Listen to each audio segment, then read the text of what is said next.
not really talking about spring. We had that like little taste of spring, but back to reality this morning. You know, things are transitioning from winter back to a more spring-like feel eventually later this weekend. But outside right now, we have been dealing with a combination of a little flurry action, a little bit of a wintry mix, and then some rain showers to the south. So I wanted to start with live Doppler 13 radar as this quick wave comes through.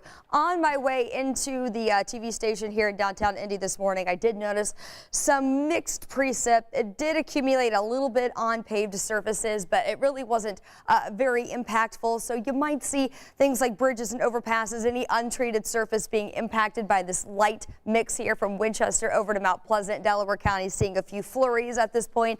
Same deal down throughout Wayne County, a little bit of some light snow. You head a little farther south where we're seeing those temperatures transitioning just above that freezing mark. That's where we see this light icing from Connorsville over into the Ohio border there, and then down near Greensburg with some stray showers. Rain as temperatures are just above freezing from Columbus to Seymour. But over the next few hours, I really anticipate most of that clearing out, and then it will be a gradual clearing trend today as we see the return of some sunshine. So 36 by 9 a.m.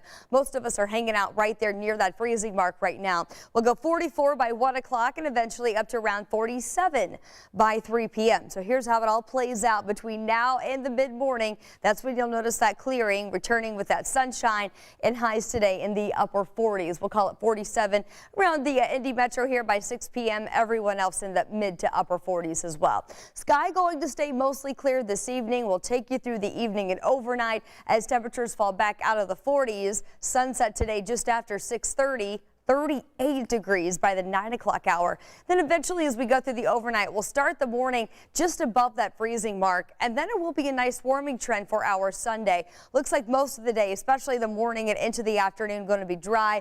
Once again, we see a good mix of sun and clouds throughout the day on Sunday before our next weather system moves in. Here we go, 5 p.m. Already kind of noticing the cloud cover building at this point.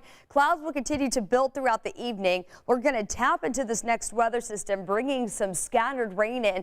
This is early Monday morning at this point. Some scattered rain in the vicinity as a warm front lifts through, going to bring in that potential through that Monday morning rush. Could see some stronger storms embedded within this. Check this out. As we get into our Monday afternoon, that morning rain will clear, and then we're going to be tapping into a much warmer air mass for our Monday. Very spring-like setup here, a very warm and windy day. 63 as we get into that 2 o'clock hour on Monday. I'm looking at high temperatures in the low 60s throughout the board. Windy, though, that's going to be that primary weather story with the fact that we could see 50+ mile-per-hour wind gusts throughout the course of the day on Monday. Behind that system, it calms down a bit, 55 and sunny on Tuesday. Still going to be a little breezy there. We're back up to 66 on Wednesday and then turning cooler as we get into the latter part of the week, 50 on Thursday and 43 Friday.